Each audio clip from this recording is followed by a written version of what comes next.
We'd like to welcome you to Writings on the Wall, a public reading and presentation of literature and artwork featured in the 2013 edition of Wall Literary Journal. I'm Professor Gina Schaefer, and this is Professor Amy Castle.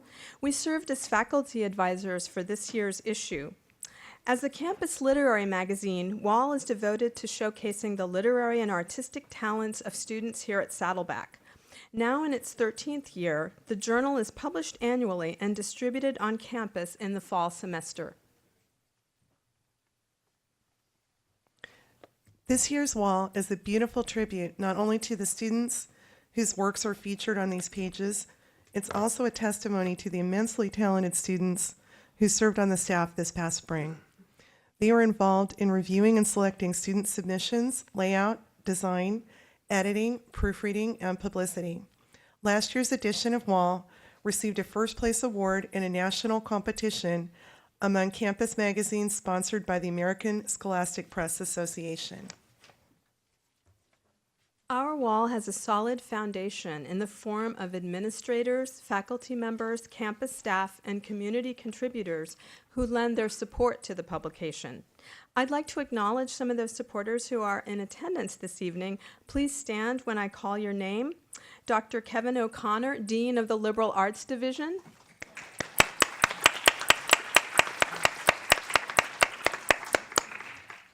Jennifer Hedgecock, Professor of English.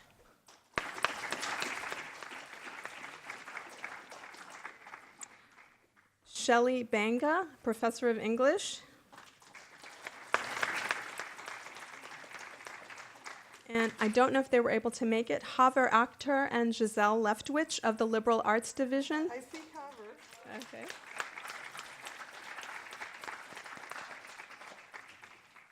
Thank you for your support.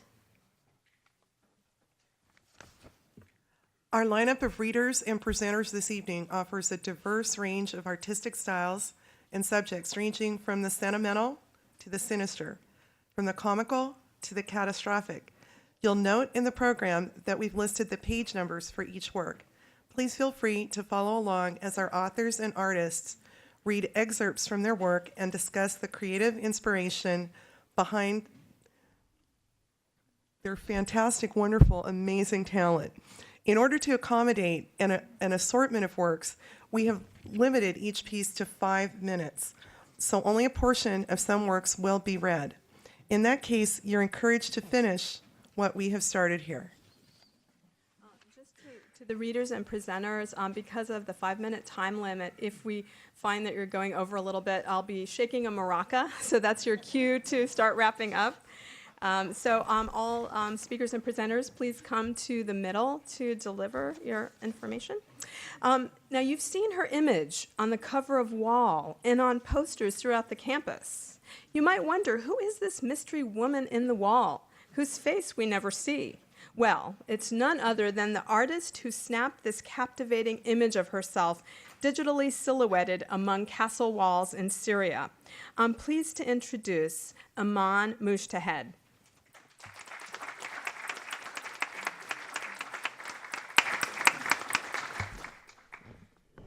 Hello. Thank you so much. It's an honor to be here and to have been chosen for the cover image. I basically, it's a self-portrait as far as like me. I shot myself with a camera, and then I took that image and used it kind of like as a stock image as I would with any other person. I do photo manipulations, and I turned it into just that, a photo manipulation, which included some photos that I had taken when I was in Syria, which were those arches. It's from an ancient castle called the Castle of the Knights. As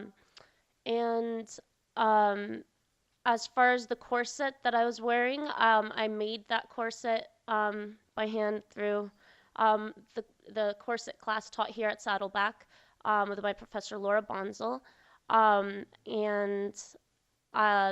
Like in the background of the image, you'll see there's like writing that you can't really read. If you look really closely at the bricks, it's kind of like etched into the wall. You can't read it, and I did that purposely because it was actually extremely personal poetry that I had written myself. So that's my poetry on there, and I made it illegible, but you can still tell it's writing. So it's a conceptual, emotional piece, fantasy obviously incorporated in it, and this is the skirt I was wearing. I know Professor Schaefer wanted me to kind of like reenact it and then like turn around and show exactly the same. So.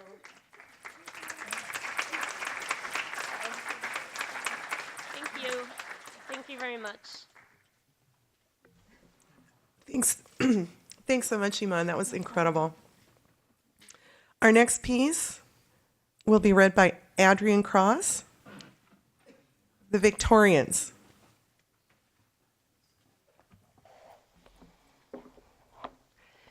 Well, first of all, we're proof positive that the humanities is not a wicked stepchild of the STEM majors, because we have all these fabulous artists with us tonight. And I'm proud to have shared the wall setting with a fantastic artist who has depicted a homeless person. And funnily enough, there's one in my poem. The Victorians. They line the sidewalks proudly, dressed in pubescent watercolors. Their chalk-colored shadows create long velvet streaks in the lime-spotted trees. The trees seem to magically shed their leaves like haunted rain.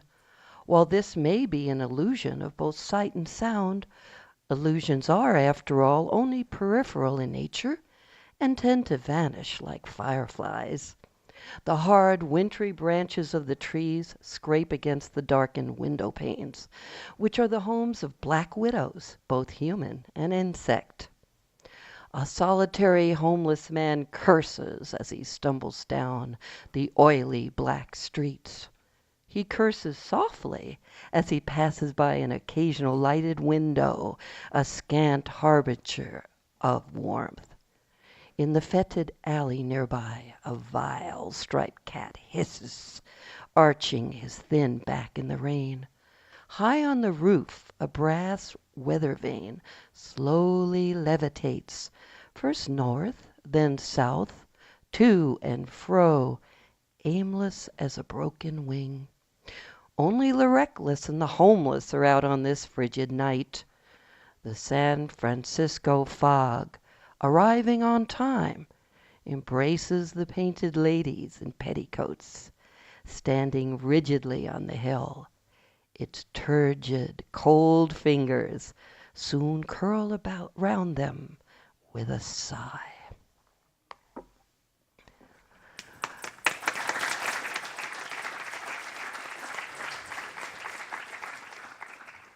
Rather than go on and on about my background for the next 3 minutes, I prefer to speak in some more words, and I'm going to speak in 2 seasonal poems, brief ones. Autumn. The leaves are a kaleidoscope of ambers and reds.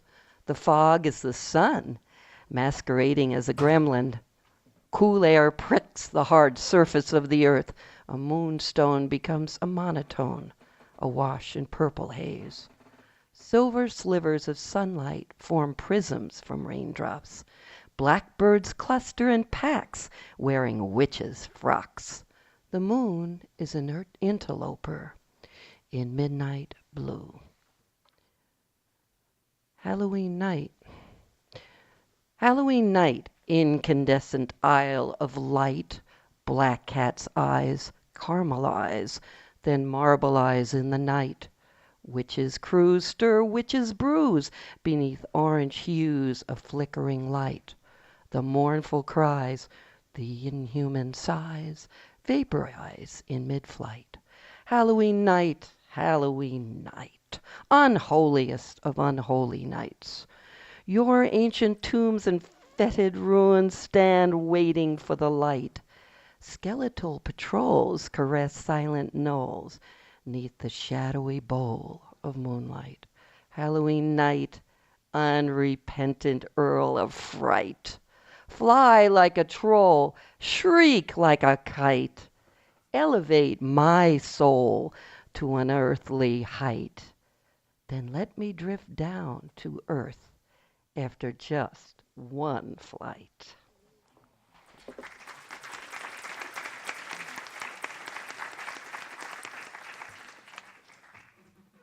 Our next author is Amy Cameron, whose short story is titled A Light Alone.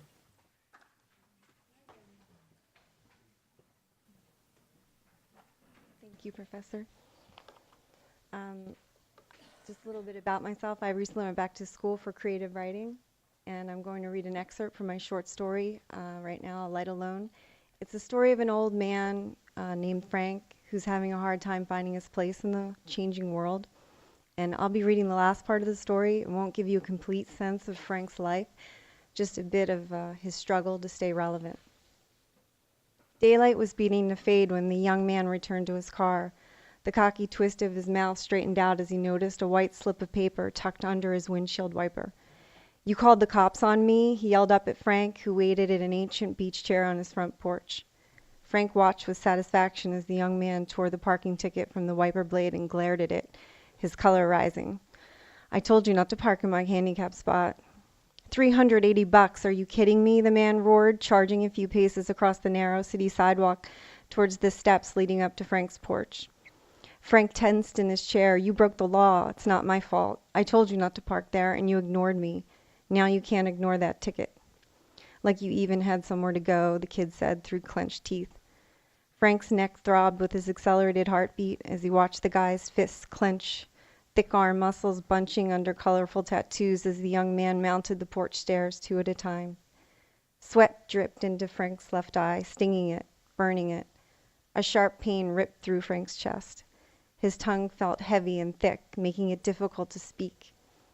"As if you ever had anywhere to go, do you, old man? And that bastard would have docked my pay if I was late again this morning. But you don't give a shit about that. You don't care about anything except that goddamn parking spot."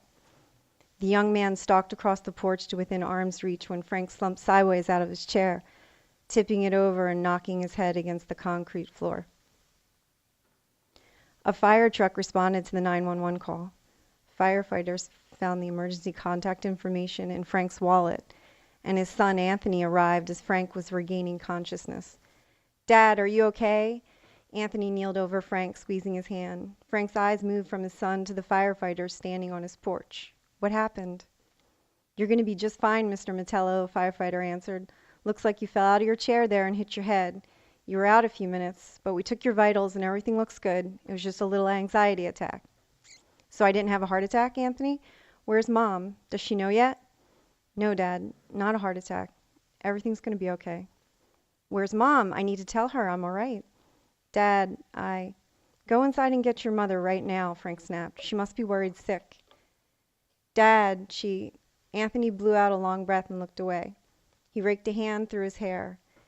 "Dad, you know, Mom isn't in the house." The firefighters were packing up to go, but they all stopped and turned towards Anthony. The tattooed young man sitting on the porch steps lifted his head and stared at him too. Frank looked up at his son, his muddled yellow eyes wide and wet with tears. "But I remember. I called 911. I thought—" "But she was still warm, Anthony." Frank's voice broke.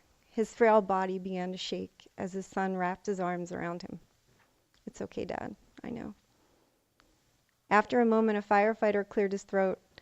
"Mr. Mettello, we called your doctor, and he's going to stop by early tomorrow morning to check on you. We don't think you have to go to the ER right now. Everyone would like to avoid putting you through all that. You understand?" "All right, that's fine." Frank sat up and noticed the young man sitting slumped over on the steps.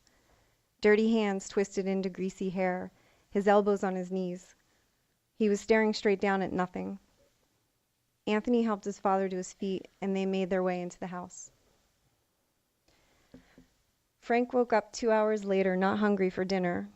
The room was dark, the only light coming from the television. A commercial was on, blaring loudly, and Frank groped for the remote control on the little side table next to his chair, but couldn't find it.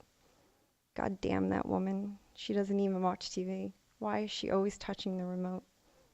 Frank turned on a lamp and heaved himself off his chair to look around the empty room. He saw the remote control on the sofa and hobbled over to get it. On the way back to his chair, he noticed the time on the little wooden clock they had gotten 60 years ago as a wedding present. Its face was cracked from being knocked to the floor half a dozen times over the years, but it worked fine. Frank would often say it worked better, in fact, than the newer timepieces they had. 8:30.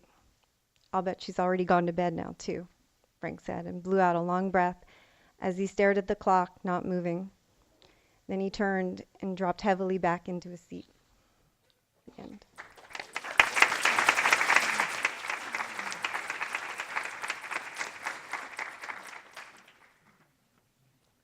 Our next presenter is Fatima Ayuki, who'll be reading Judge Shalomson and Mike Garbold English.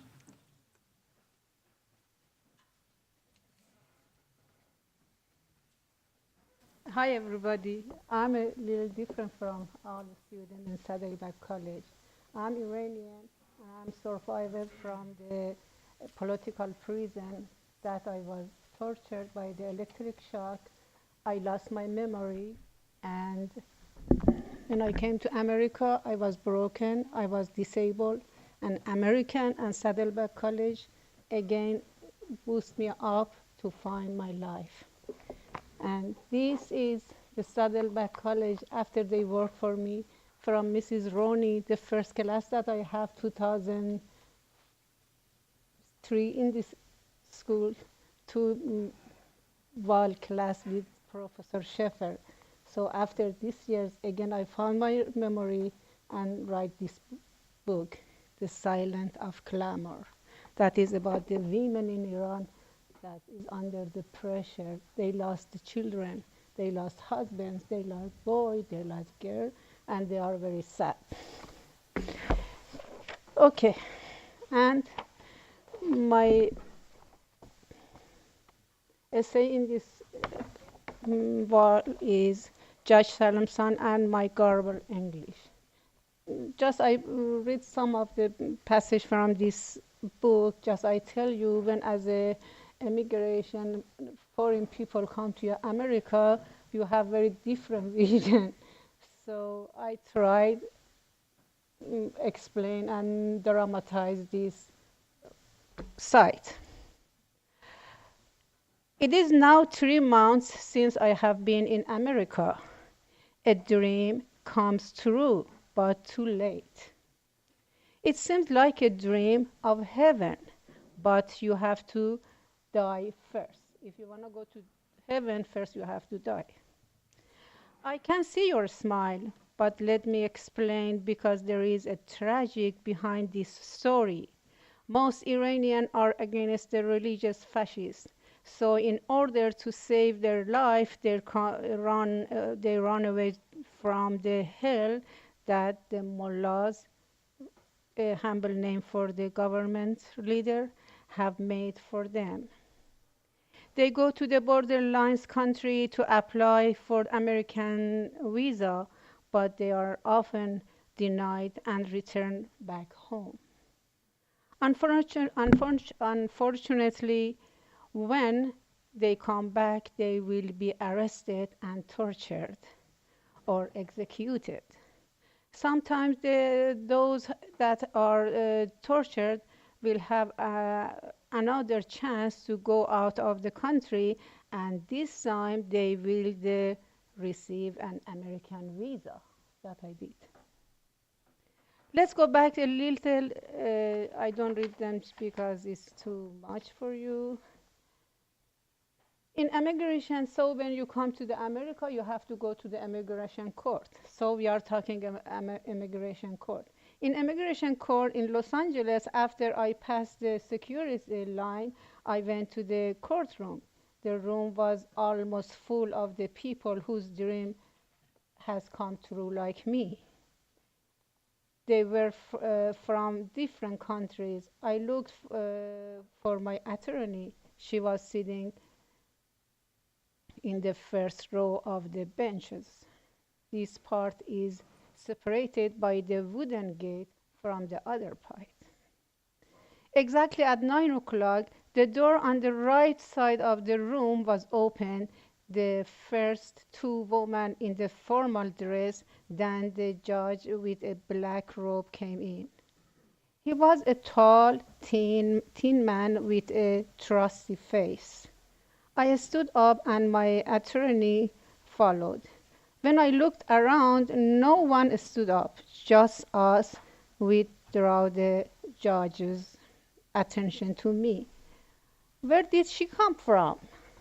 Judge Shalemstein asked my attorney. It was interested and different from the courts that I saw in the American movie. He knew my attorney and they had talked informally on many occasions. She answered that I was from Iran. He sat in his chair and started to work with the folders that were on top of each other, higher than his head. Then he chose one of them. Fat Mim A E O E. He read the name. I looked at the people to see who had this strange name, but nobody answered. My attorney answered and stood up. I was surprised that he called my name. The judge had already read my case and wanted to know why I needed a translator when I claimed to have graduated with a degree in English literature. Before I could answer, my attorney explained that I was a political prisoner in Iran and I was tortured by the electric shock. The effect impacted my brain was damaged and I lost 80% of my memory. Then she added that the doctor proof was included. When I was explaining these things, suddenly, objection, Your Honor, came from the woman who was sitting on my attorney's left side, the government attorney. I looked at her with surprise. How could my English be an objection for her? But as she continued, she was not involved with that was going on the court. She explained that she was looking at the copy of my passport because I had traveled to many countries. I had to translate all stamped in my country, in my passport. She wanted to know where I traveled before I come to the US. We lost an argument on the previous subject. That means she stopped us. So the judge turned to the new subject. Then I looked at the stamps on my passport. Each stamp was a circle that half of that was written the local language and the half of that was in English. But she didn't look at the English that was on the... Anyway, let me go to end of the... Did you have plan to... Anyway, let me tell you, when I start talking about my situation, judge was crying. All his face was triggering and eyes was full of tears. She couldn't handle this problem with Iranian woman. So he wanted to try the subject. He told me, did you have plan to marry with the gentleman that I was see the last time? The judge asked me. In America, an easiest way to get a green card is by marriage. Did you know it? Because I was shocking remembering all of this horrible event. His change of the subject gave me a chance to take a break from this emotional testimony.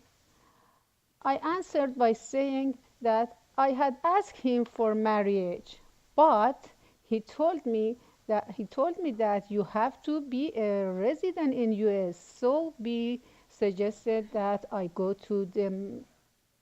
So he suggested me to go to the immigration court. to receive a green card, and then we married. Now I have come here for a green card, and you tell me I should go get married to receive a green card. I replied, Your Honor, how can my broken mind solve this paradox? First the judge, then everybody else started laughing.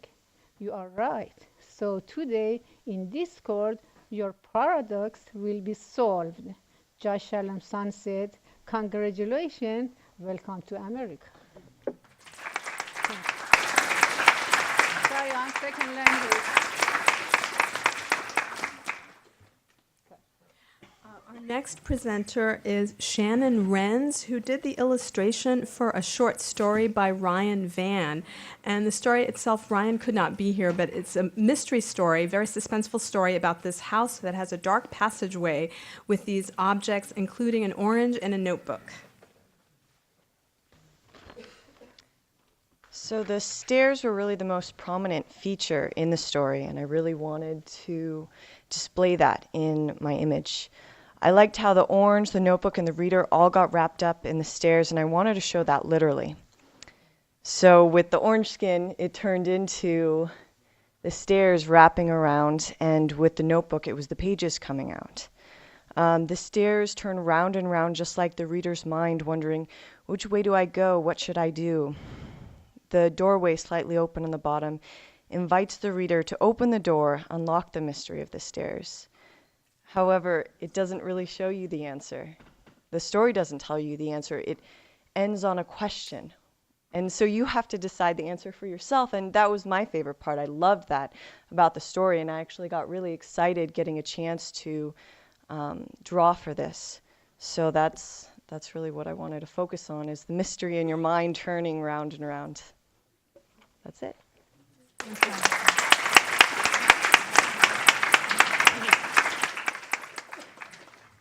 Our next presenter is Ken Karandang, and his story, First Person Shooter.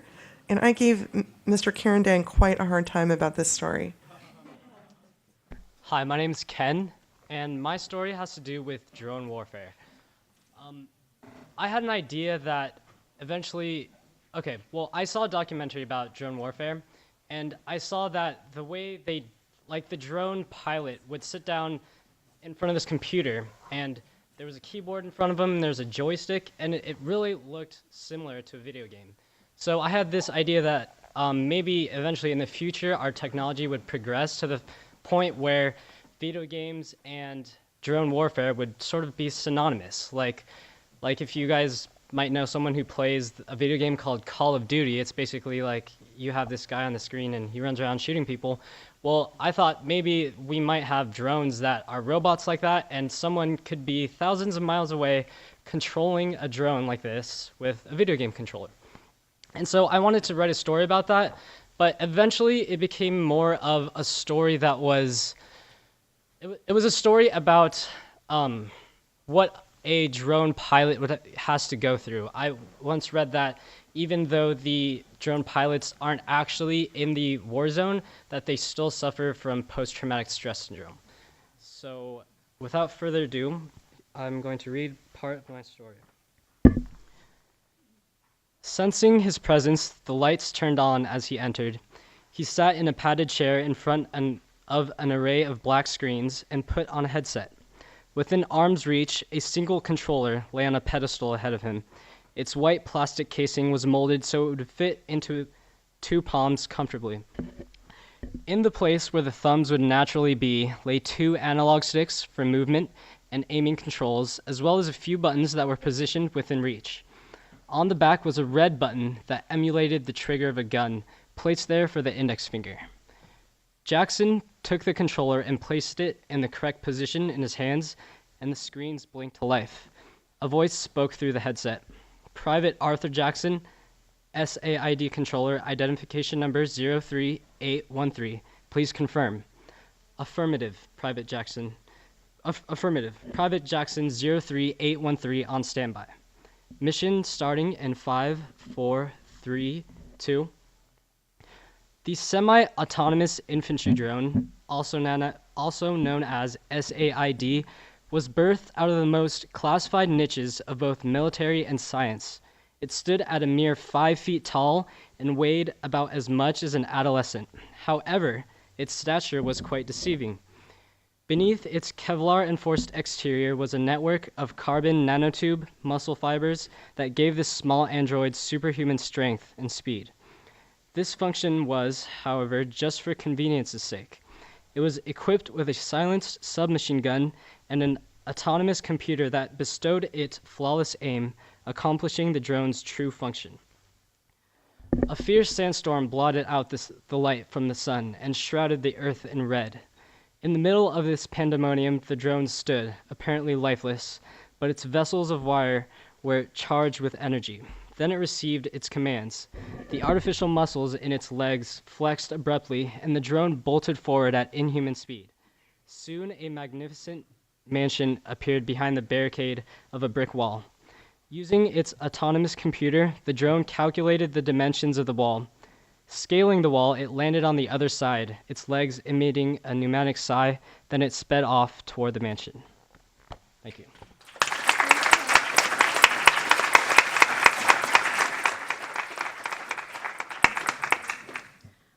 Next is Toy Soldiers, a poem by Kyle Cabrera. Kyle will briefly introduce himself, and then the poem will be presented in an oral interpretation by Melissa Armstrong. Hi, my name is Kyle Cabrera. I typically don't write poetry. I find it extremely difficult to convey a particular message with so few words. And if I do write poetry, I usually discard it.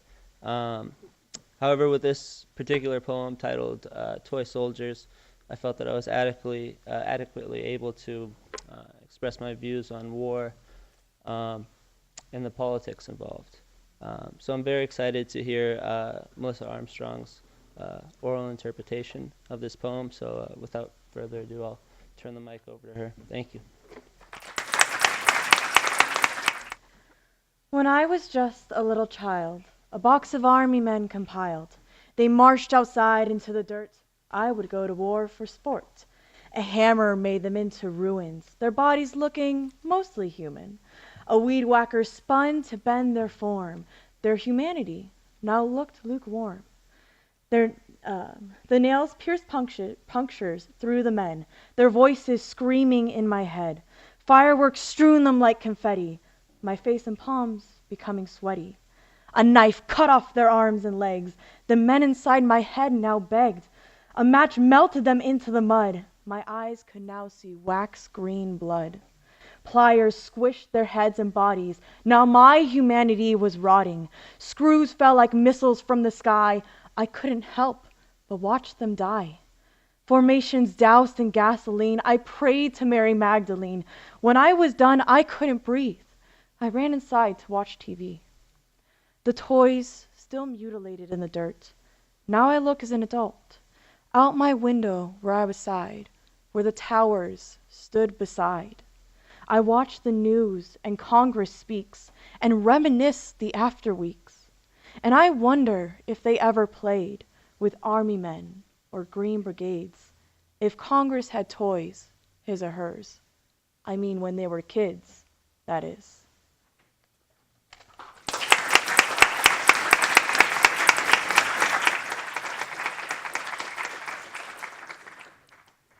Our next presenter is Annie Perez, and her beautiful photograph, Life Pushes Hard.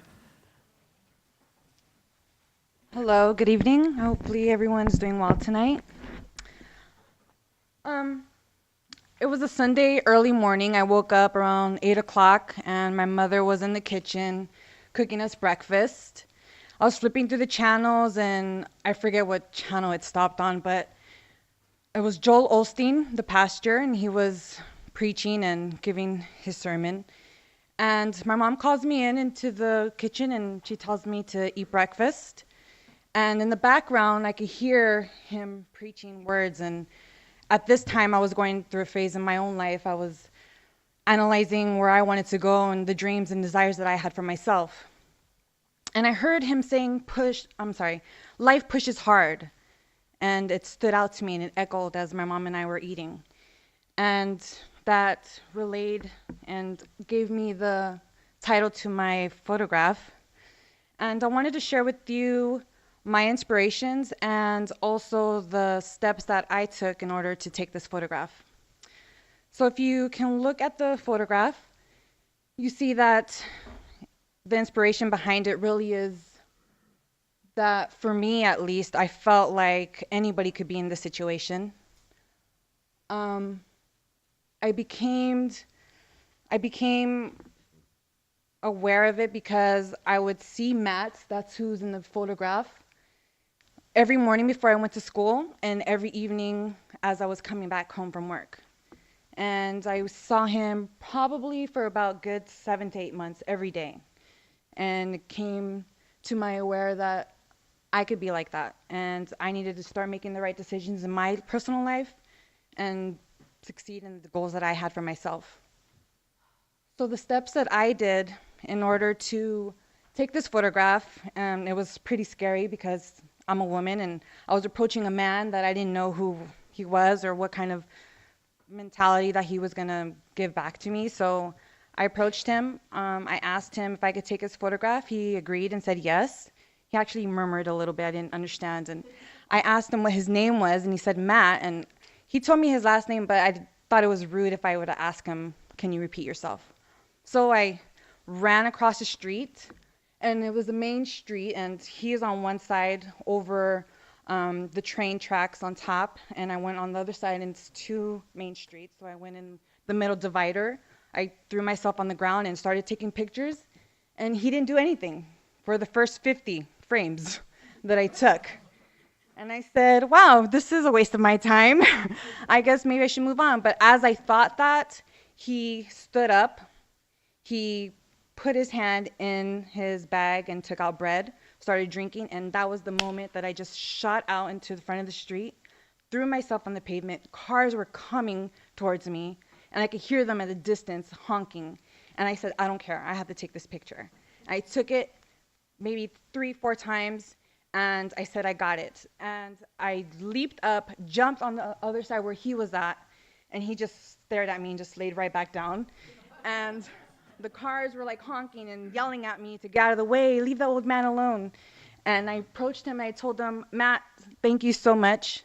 If I make it into the wall journal for my college, I'll come back and celebrate with you.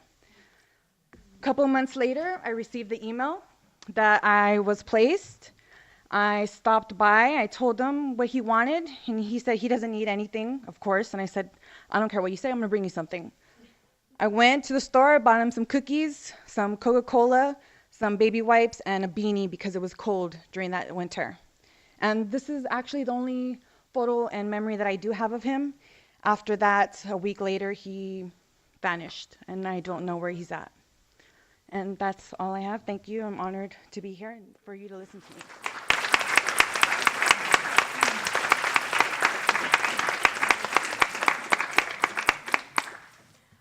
Our next piece is a poem titled Keeping Tied Up by India Diggs. It will be presented in oral interpretation by Julia Flynn. Hi, I'm India Diggs. First, I just wanted to say thank you to Julia. We've never met before. Awesome. Actually, we have met before now. I know you.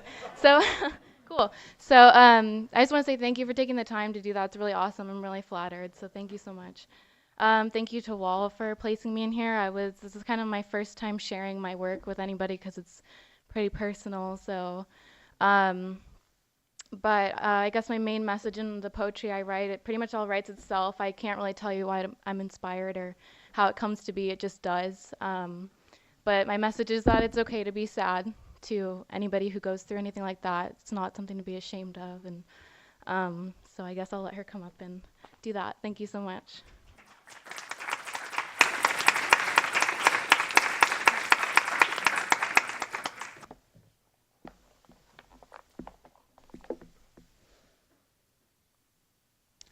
It got easier to panic, paint spilling on the rug. It all comes out at once with little to spare. Until I said the words, I wasn't aware that they existed. Deep breath, more to come.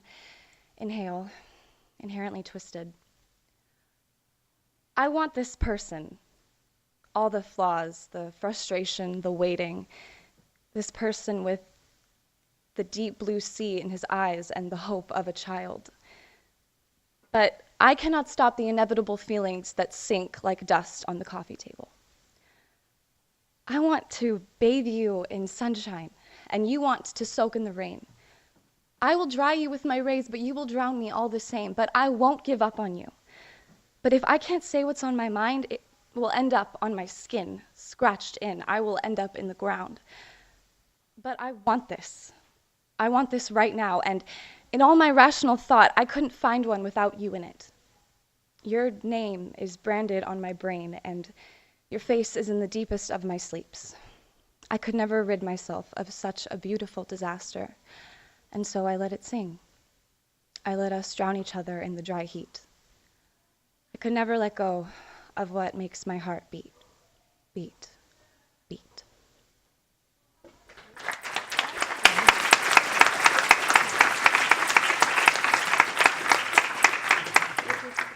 Okay, our next presenter is Lorraine Sears.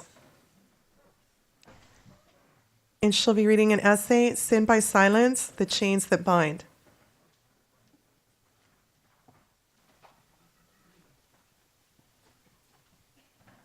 Hi, everybody. My name's Lorraine Sears, and I want to thank you, Gina, for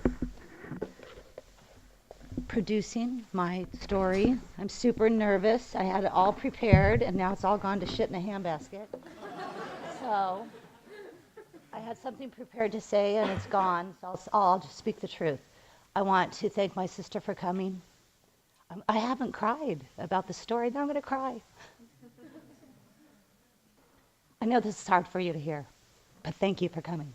Okay, the story is about rape, and more importantly, about redemption. And I'll preface it with 12 and a half years ago, I stopped crying, and today I'm crying. Go figure. And I cried out for help, and this is a story about doing just that. It's called Sin by Silence, The Chains That Bind, and in fact, they do. Never telling was an unspoken rule in my house, or rather of my upbringing, which ultimately led to the loss of my childhood. He knew too I would not tell. Silence permitted him to sin. He leads me to a grassy area at the Santa Ana Zoo where he gives me drugs. Then he covertly brings me to a motel where he takes me into a darkened room. A luminous glow sheds light on the dark figure in the corner. A faceless man with squared shoulders, perched in a similarly square chair. An explosion of fear erupts from within me as I'm made to sit on the bed's edge, facing not the men, but the television. I see now what has been casting shadows across the room, a young girl in a snuff film. I gasp as I grasp my fate. It is a very dark day when one prays only for rape. Sorry. Someone has taken hold of my shoulders. His head darts left to see the darkest. My head darts left to see that the darkest of the men has hold of me, while the lighter one steps from the corner into view. He approaches, steps past me, and hurriedly heads for the door. I too rise and follow. I grab his arm, but I'm shaken loose. My escape is thwarted, while his is not. I have, however, taken flight from reality. I am catatonic. I do not fight, and I do what I'm asked of this very dark man. I feed his frenzy, quench his thirst, and sustain his hunger, so ravenous it's criminal. He's extraordinarily heavy atop me. I smell him, taste him, his dark skin swelling with sweat, pungent, dense, and vile. He clutches my throat as he climaxes. I am not afraid of his violent acts or living by his violent acts. I'm afraid of dying by them and leaving those who love me disgraced by the circumstance and brutality of my death. I await my maker to meet me, to touch me, to release me, and he does in a sense. The man's crude hands are loosened. My neck is free from his grip, and my vision returns. What I see is a sinister grimace. He acts graciously as I've given him a gift, my innocence, my dignity, my honor. I dress slowly, hypnotically. I'm led through the door and over to the parking lot in full view. I'm no longer a secret, nothing to be curious about. I am damaged, worth far less than this morning, worth only a bean discarded. I might not have met the same demise as a young girl in that film, but I feel no loneliness greater, no depth of despair deeper. I am the walking dead. I go home and try to forget, pretend that I'm okay. He phones daily, taunting me, torturing me. Finally, I muster the courage to tell him I'll report his rape should he ever call again. He laughs and hangs up. I look to my parents who are sitting 2 feet away, and they pretend that I'm okay. In silence, the room recedes. The bright day turns dark, and I fall away to the welcoming warmth of dejection, where I reside for the next 20 years, a victim blameworthy of another's crime. I'm anxious, nervous, full of anger and fear. Depression does not elude me. I'm riddled with guilt, shame, and lacking any worth. My senses are alive, yet I wish they were dead. The taste and smell of sweat sickens me. The sight of darkened rooms and sly smiles alarm me, and the sound of deep voices frighten me. A rough touch makes me recoil. Anyone sneaking up on me is startling and elicits horrific photographic memories. At age 34, with the dissolution of a 16-year marriage, I find that alcohol offers some relief. It is first comforting and soothing, then powerful and problematic, and ultimately insidious and demoralizing. It is mean, menacing, and maniacal, much like the man from so long ago. I'm no longer relieved, but I'm reliving the trauma. I do not function well. My life has become unmanageable. My two teenage children are suffering the effects of my behavior. They are being victimized by their mother's alcoholism. By no fault of their own, they too are experiencing trauma that they are not responsible for or guilty of. In desperation, I stop crying and I cry out for help. I will no longer be silenced, nor will I allow my children the same legacy. So you see, had I not become an alcoholic, I might never have found my voice. Enabling me treatment for my alcoholism and the underlying symptoms of trauma.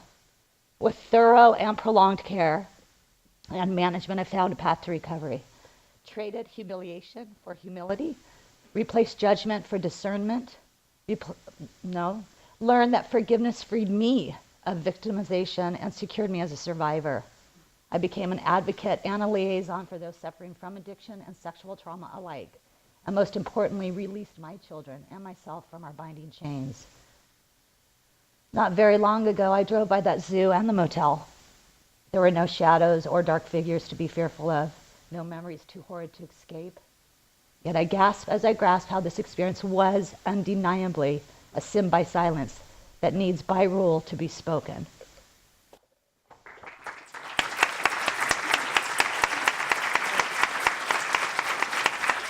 Our next piece is a short story by Kenny Murphy, Jed Fell in the Fish Tank.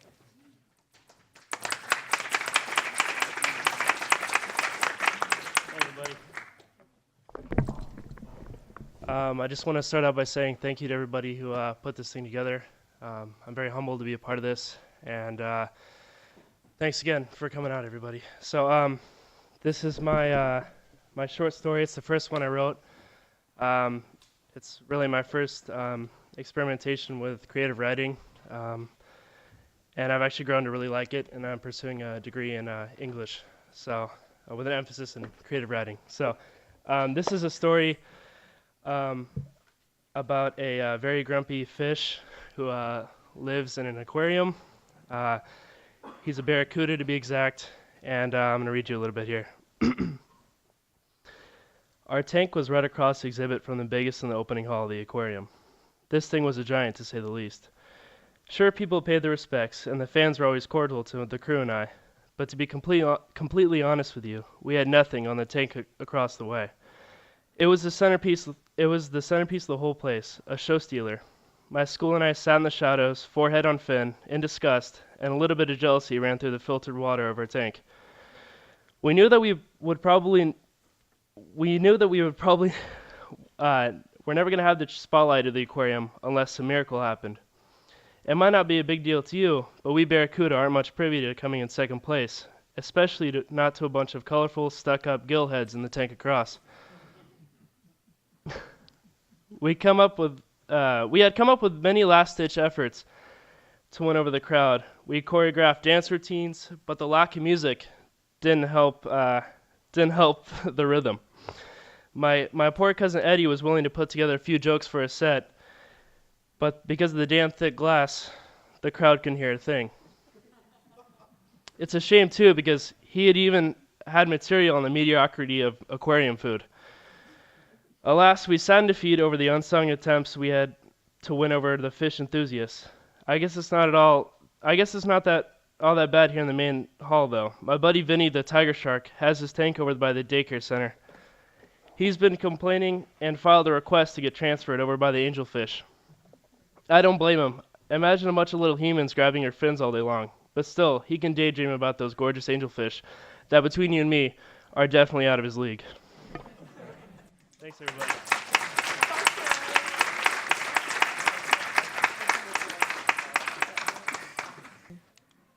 Next, we have a poem by Michaela Moore. Michaela, are you here? She's not here. With the oral interpretation by Larry Radden. Thank you, Larry.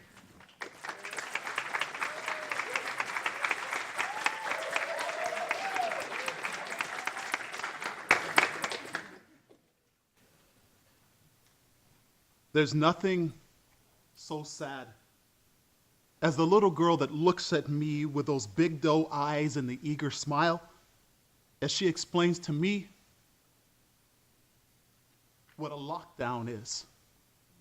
How she hides under the teacher's big oak desk or the cloak closet just in case the bad man with the guns comes to visit and wreaks terror and bloodshed.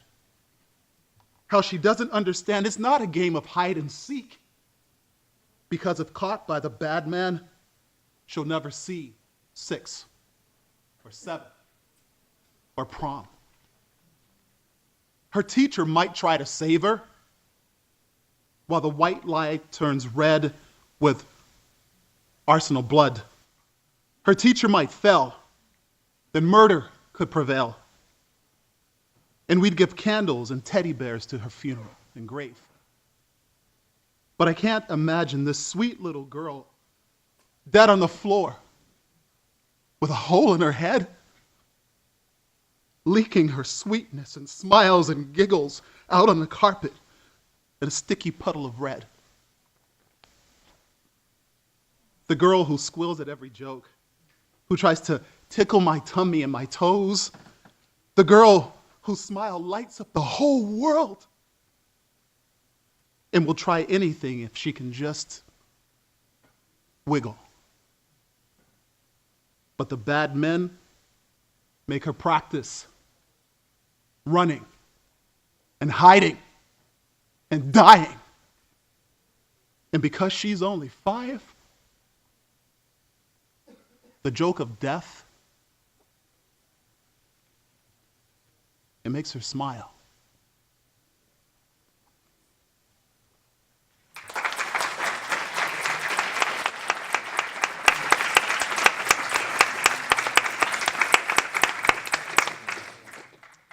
Unfortunately, our next presenter, Mert Norgren, could not make it this evening. She took this photograph, and she is also the student who served as the graphic designer and art and layout editor for Wall. So her handiwork it resulted in a beautiful finished product. So our next presentation is the poem Deceiving Beauty by Christian Zimmer. Christian, are you here? Okay. Unfortunately, Christian isn't here, but the poem will be read in oral interpretation by Alex Sherwood.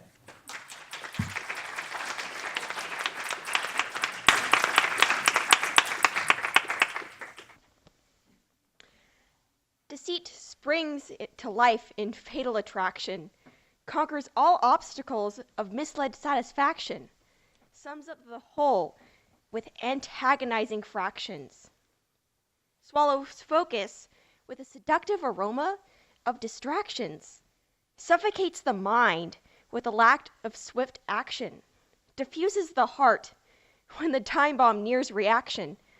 The heart dwells inside with enhanced disguise, holds secrets within that lie before true eyes, crumbles before beauty and physical signs, lusts from the wellspring of devious lies, hunts for true answers in false bonded ties, ignore well-being in the plight of dark vibes.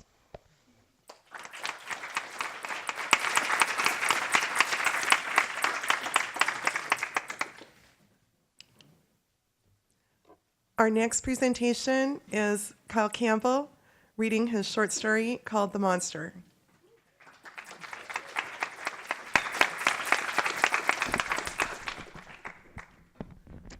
Okay. First, I would like to thank you for having me here tonight. There is so much that I want to say and so much that I wish I could say. But with 4 minutes and 50 seconds remaining, I'll have to make do with what I have. I'd like to read the opening sentence for what I wrote, and I invite you to speculate wildly as to what I might be referring to as I read. At this point, I'm obligated to warn you that my narration skills may need some work. In the dark lands we call home, there lives a creature, an unspoken horror left over from ages past. It possesses a terrible hunger for our kind. That's it. Now, I'm going to need you to trust me when I say that this is about adventure, not terror or mystery, and certainly not suspense. I know it seems pretty obvious from the opening line that I'm lying, but that's why I need you to trust me, a complete stranger. The story I wrote holds a special significance to me. In fact, equally as much as giving this speech does. But the reason for that significance is actually unrelated to either these words or the story that some of you have had the chance to read. As a piece of fiction, it is hardly literary genius. It is full of punctuation errors and misplaced nouns. So the question becomes, why is it so special to me? Well, because it's an adventure. Because it's about a bowl of cereal. Cheerios, to be exact. Well, you might be wondering, how on earth is a bowl of cereal an adventure? It all started 2 years ago, the day before this paper was due.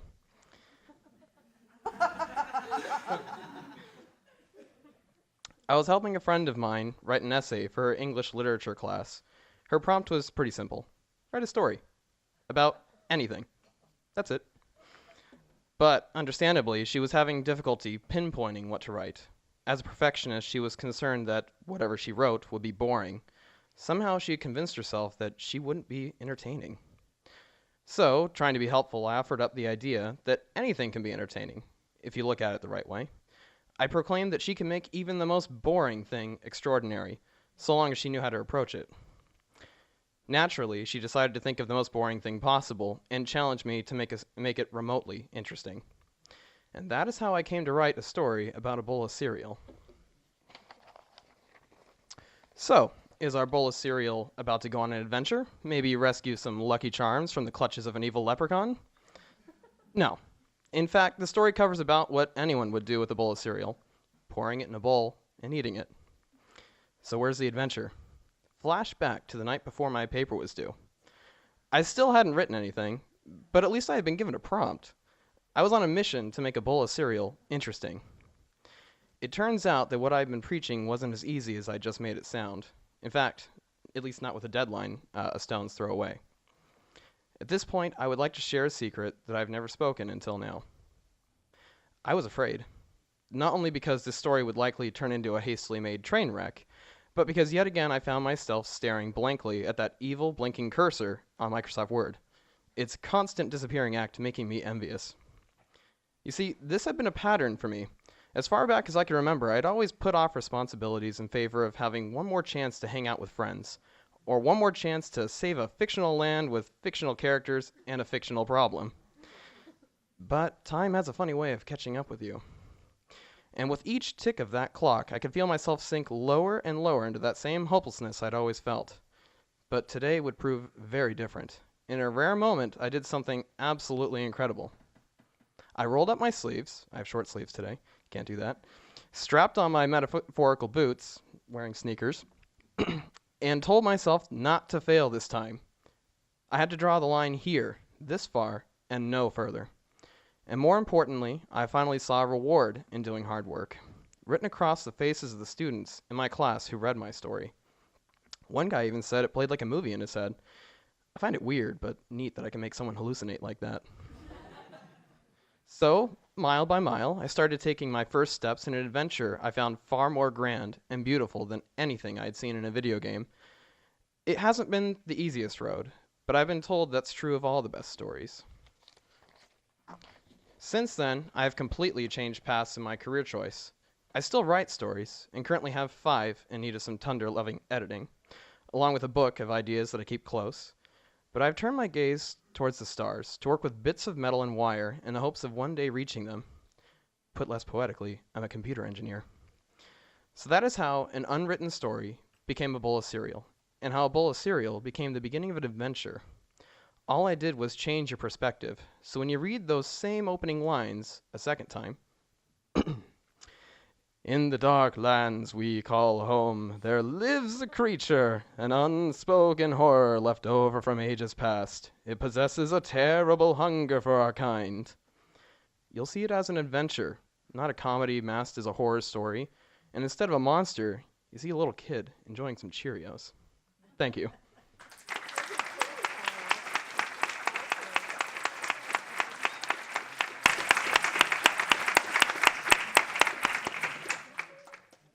Next, we have an essay by Elaine Michael Cohens titled My Aunt Belle.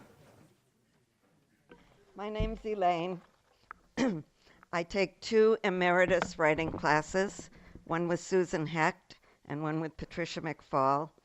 I was a teacher for 35 years, and I've published a book of my memoir.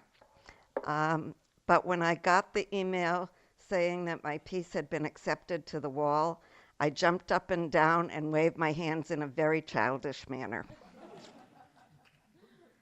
This is about my Aunt Belle. My dad was one of 5 siblings. My Aunt Belle was the only girl. She became the matriarch of the family. Physically, she was an imposing figure. Although she was petite in height, she had a bosom that reached from Boston to LA. Thank you, Aunt Belle, for that gene. She worked at a very upscale women's boutique in downtown Boston. She always wore a black skirt with a crisscrossed black top, high heels, and her hair pulled back in a severe bun. She also wore big glasses with diamonds on the side and big jewelry. This all contributed to her imposing stature. According to her appearance, one would think her stern, but she had a heart as big as her bosom, and one trait which embarrassed all her brothers. My Aunt Belle had a potty mouth which would cause a sailor to blush. And for those who might be offended, I apologize. Her favorite epithet was one long word, son of a bitch bastard. She used it to express happiness and surprise, as well as sadness and anger. Her daughter once said of her, "My mother used the F word before it was fashionable." Un-effing believable.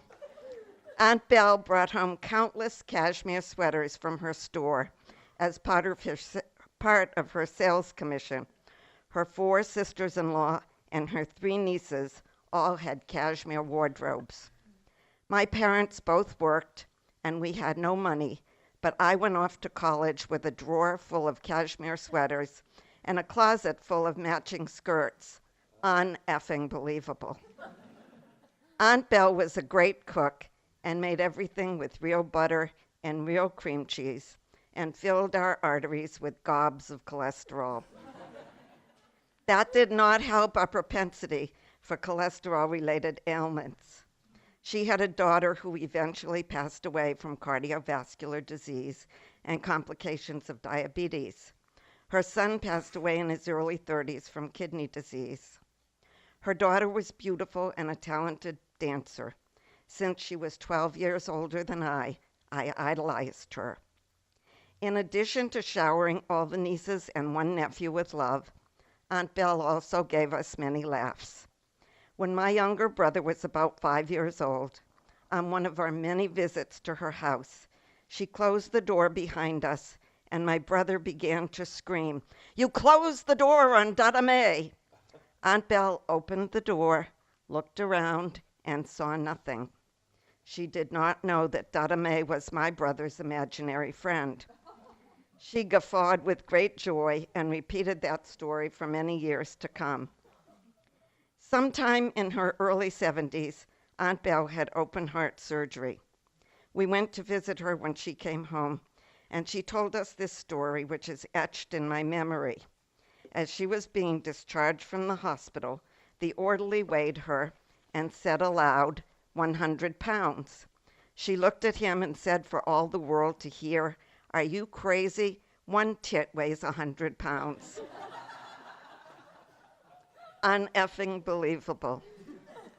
At this point, Aunt Belle was low on funds, but would never ask for help.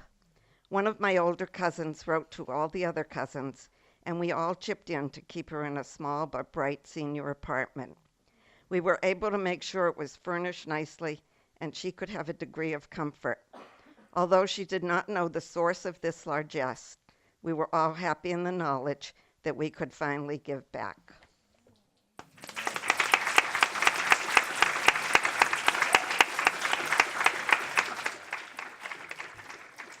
And next we have a painting, a beautiful painting by Celia Wu, Celebration of the New Year 2013. Professor Castle, Professor Sheffer, hello everyone. I'm so happy I'm the only one who is doing the paintings. Have you visited the supermarket lately? In the vegetable aisle, do you find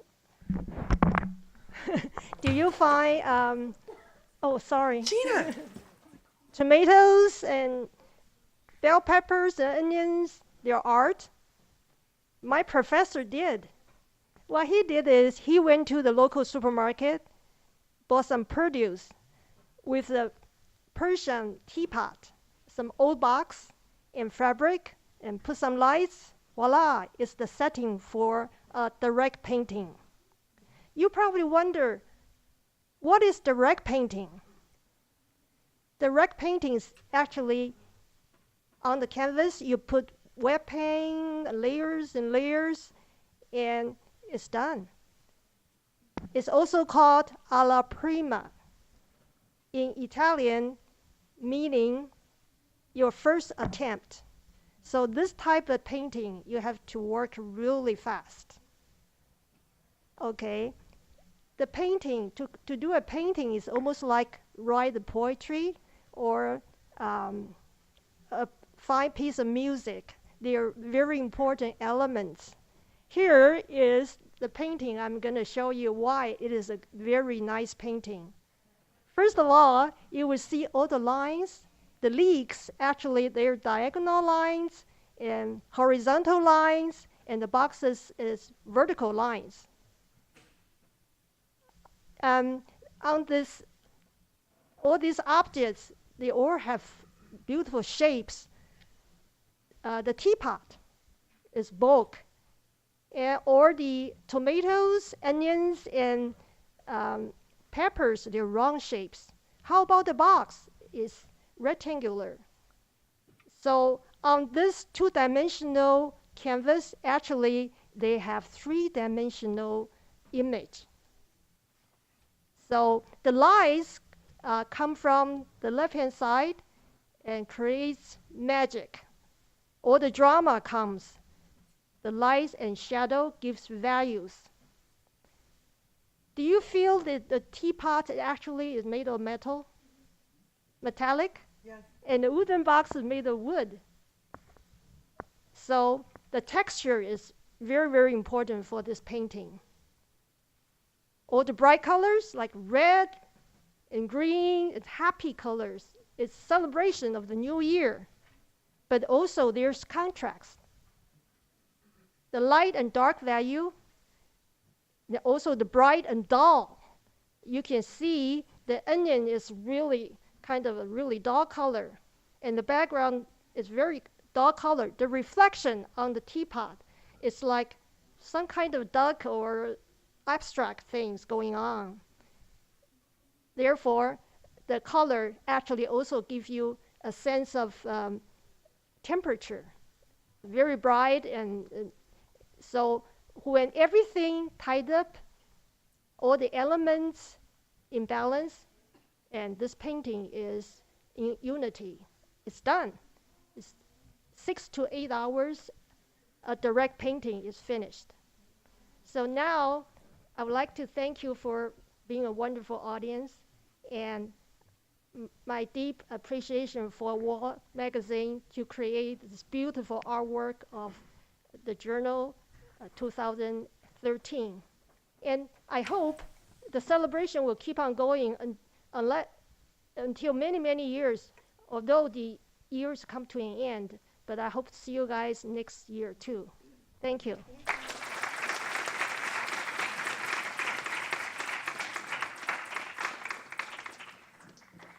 Next presenter is Alex Kustik, who served as the editor-in-chief of Wall Literary Journal. So he did an extraordinary job guiding the staff that produced this beautiful piece. Anyways, I just want to thank Professor Schaefer and Professor Castle, and also the Wall staff. Some of you guys I recognize here today. Thank you all for coming out. And Wall is not about the editor-in-chief. It's not about me. It's about everyone else, because I couldn't do this on my own. It was a matter of their brilliance. I was just one of many, and I just want you all to know that this could not have been. We could not have this amazing journal without these two beautiful professors. Thank you so much. Thank you. I'm Now, going to turn it over to Professor Schaefer is going to read for Alex. Yeah. Thank you so much for that beautiful tribute, Alex. Alex's piece is titled Sweet Dreams. Metronome. Synced to her son's music playing in her head, each clomp of her heels keeps steady time on the cool tile hospital floor. Her new shoes. She couldn't resist bringing them to work today. As a nurse, Patty is subjugated to comfy, soft-soled white sneakers, plain old sneakers. It was time for a change, hence the shoes. They were flamboyant and bold, unlike the bland, sterile surroundings and routine at work. In a way, her son reminded her of her shoes, and she loved him for it. She could see his fingers gliding smoothly over the piano keys, striking each note with a divine tenderness and passion. Patty walks across the parking structure, gets in her '93 Toyota Corolla, and turns the key. Nothing. She curses and tries again. The old car gives a cough of protest, but turns over. As she makes her way home, Patty anticipates the concert that awaits her. She pictures his refined visage, topped with a lustrous mane of chestnut hair, vehemently swaying along with the music. I love my boy. When she nears the house, she rolls down the windows as usual to try and catch a note or two that might chance to waft her way. She listens. No music. Patty pulls into the driveway, ears straining, then sits for a moment, just waiting. Silence. Brows furrowed, she gets out of the car and trots up to the door, ignoring the pain in her feet from her new heels. As she fumbles for the key, the door flies open, revealing her husband, Mike, standing framed in the doorway. His strained expression gives way to one of fear as he centers his gaze upon her. Alarmed, Patty asks, "What is it?" "It's Joe. I don't know where he is or what's happened to him. He never came home from class this afternoon. I've called over and over again, but no answer." "What?" Her chest tightens with panic as the reality of what he is saying sinks in. Then she flings herself into Mike's arms, letting her tears run freely. "There, there," he says softly. "It's all right. I'll try calling him again." They go to the phone and dial. No response. Anxious, Patty grabs a receiver from Mike and begs Joe to call her back as soon as he gets the message. It's getting so hard to protect him now that he's in college. Head swimming, she staggers into the living room and collapses onto the dusty sofa in a dead swoon. She awakes with a start. Blinking, she looks around, willing her eyes to adjust to the darkness. A creak of a floorboard. Heart pounding, Patty edges off the couch and onto the floor. It must be an intruder. She clumsily crawls on her hands and knees over to her purse and reaches inside. She feels around until her hand closes on a syringe. A thin-lipped smile spreads across her face. Another creak, this time close to the stairs. Like a cat, Patty tiptoes across the living room to the sound. A black mass appears before her. She lets out a war cry and plunges the needle into the intruder's neck. The dark figure whirls around and dopily reaches for the attacker before falling to the floor with a terrible sound. Patty? Lights flip on and Mike comes rushing down the stairs. What in the world? Patty, adrenaline gone, looks up at her husband with a pale face. The syringe falls from her fingers and clatters on the floor. Joe, what did you do to him? He looks down at the syringe next to his son's head. And what's that? Patty, surprised at her own composure, calmly states, It's for my work. You injected him with something. I can't believe it. Mike starts visibly shaking. And look at his head. He's bleeding. He probably hit it on the stairs when he fell, she explains. I didn't know it was him. Mike rushes up the stairs and asks over his shoulder, What did you inject him with? Patty waves him off, saying, It's just an anesthetic. He'll come around in a couple hours. He gasps, An anesthetic? What are you doing with that? I always carry it in case I'm attacked. I thought Joe was a robber or something. Patty casts an anxious look at her husband. Where are you going? I'm going to put on a shirt and drive my son to the emergency room. You can't do that. I'll lose my job if they find out about the anesthesia. Our son's dying. He crests the stairs and turns around.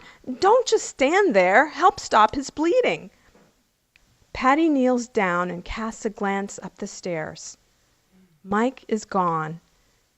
If she's going to protect Joe, she has to protect herself. Determined, she gets up and runs to the kitchen. Pulling a knife out of the drawer, she quickly returns to Joe's side.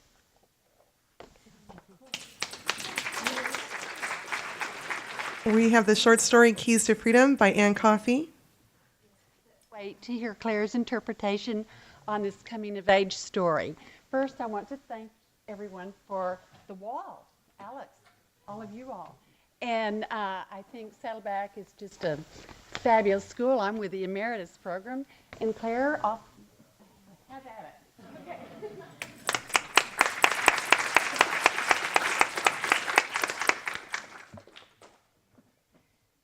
My parents bought me a piano when I was 6 years old. My father would accompany me by playing along on his harmonica, and my mother would make requests. The piano was an old upright that was of massive proportion.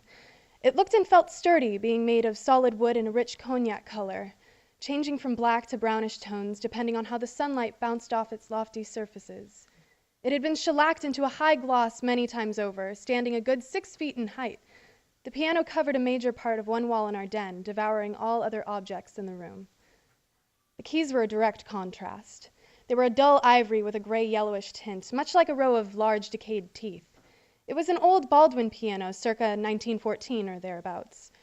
My parents spent $75 on it. With inflation, that would be around $525 today. Certainly an investment for their middle child. We found the old upright down in a dusty basement, in a dimly lit corner of the Dallas Original Piano and Music Store. We were told its first home had been somewhere in Colorado. Decades later, it found its way to Texas via the Santa Fe Railroad. I was sure it had been owned by the unsinkable Molly Brown, or maybe it had been played in an old Western saloon, since it had the blended odor of stale cigarettes and beer. The piano came with a long, hard piano bench. That's how you say piano, okay. Where my friends and I would sit for hours, hammering out and singing our favorite tunes. When played, the keys rang a bit tinny, and two did not produce any sound at all.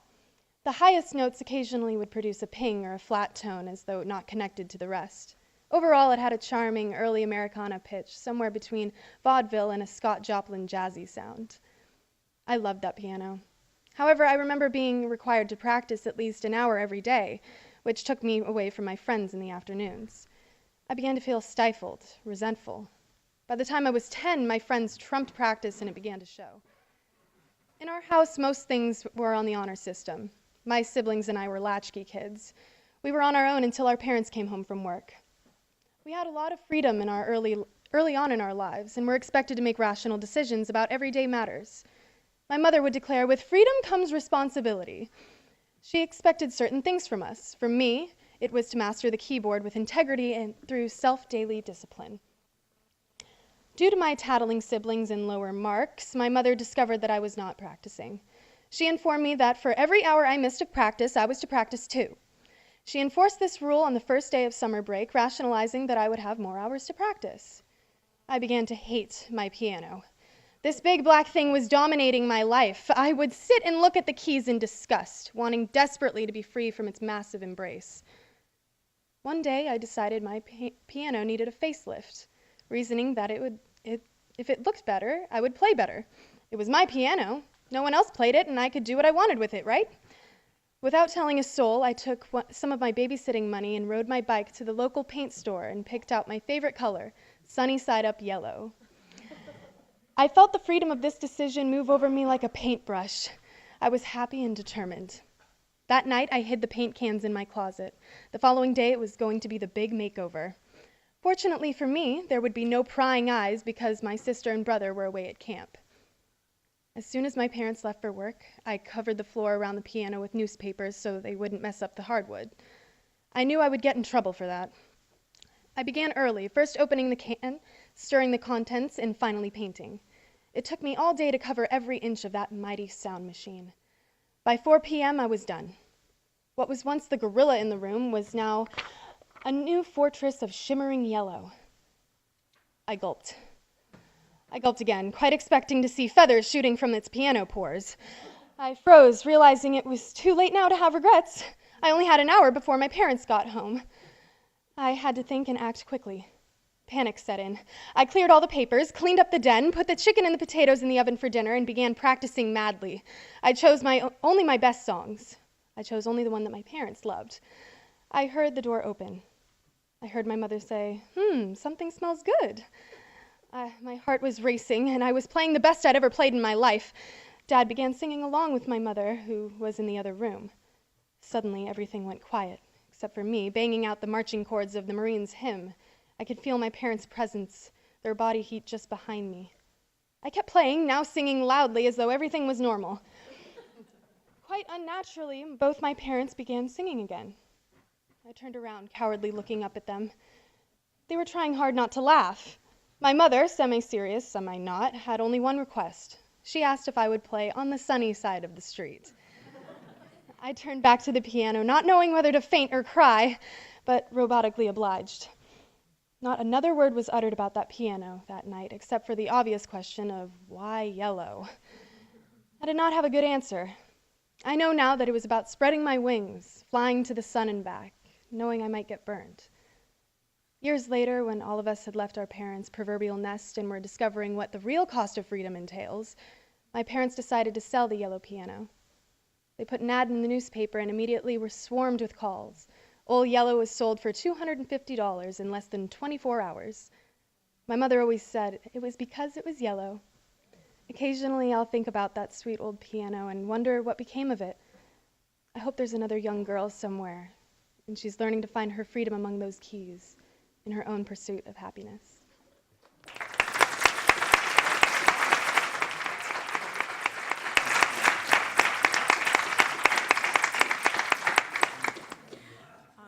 Our last piece of the evening is titled Experimentation by Sterling Arthur Leva, and appropriately enough, it's about literature.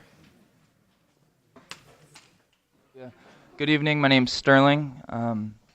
I'm exceedingly nervous and sorely out of practice, so I've decided to make this ordeal easier on myself. I'm picturing all of you in the nude right now. It's working, but I wouldn't suggest you do the same to me unless you don't want to sleep tonight or ever again. This poem does have a bit to do with literature. It also concerns finding my voice and nearly killing myself in the process. It's called Experimentation. I've experimented with a lot of things in my day. I mainlined Romanticism and heard Genesis in a creaky, quiet, singing voice in Oakland, although the slim staccato said it was Dakota. I took a shot of surrealism and dallied with the daguerreotypical dandies as if it were 1931, and I was the only one who couldn't read the hands of the crooked clocks, pointing post-haste towards a past, purgatorial, pointillist punishment, all polka dots and sunspots. I freebased existentialism and spent many an ethereal evening evoking egotistical poltergeists and fishing for cracked psyches in the carpeted psychoses of an existence that wasn't entirely mine, but not entirely not mine either. I downed modernism like the last dregs from a Parisian wine not suitable for modern times, and lo and behold, it just made me whine and laugh all the way to the left bank. I tried transcendentalism and saw transcendent beauty in a pair of tarnished transvestite eyes on the corner of Turk and Taylor, with a tailored truth trying to be female, downing ale to forsake the male. Then I racked a rail of realism and really regretted the rush, man. Ain't nothing rawer than realizing that reality is realer than the most ravaging night terrors. Sturm und Drang made me strong and drunk, and I still can't figure out whether or not I sold my soul to the devil. But I do have a diabolical contract lying around here somewhere. I bought some beat poetry off a beat junkie off Skate and Thrashberry, but the words beat me down like a sad, sad clown until I forged my own mental Coney Island. I was starving, hysterical, but never naked. So I took the tempo and the credo and put it in my pants pocket for my own cruel devices. I've been achy for aestheticism and dope sick for Dadaism after I got a taste from a tasteless turncoat in Orinda.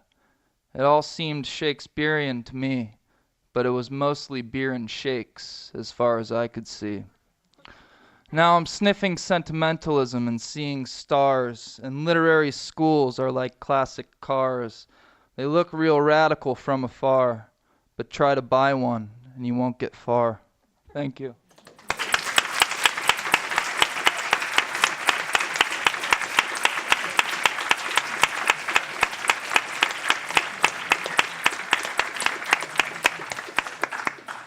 That concludes our presentation. Thank you so much to the wonderful authors and artists.